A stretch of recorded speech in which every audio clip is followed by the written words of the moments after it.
Bugün yetim kardeşlerimize karne hediyesi vermek için sahadayız.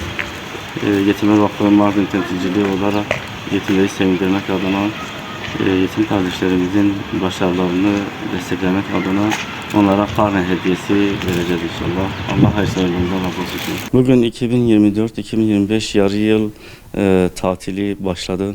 Tüm öğrencilerimize, velilerimize ve öğretmenlerimize hayırlı olsun. Bugün bize karne alan öğrencilerimize, özellikle yetim aile öğrencilerimize, yetimlere onları güldürmek adına, yüzlerinde bir tebessüm olma adına karne hediyesi dağıtacağız. Onların başarılarını destekleyeceğiz. Onların başarılarını sevincine ortak olacağız. O sevince biz de ortak olacağız.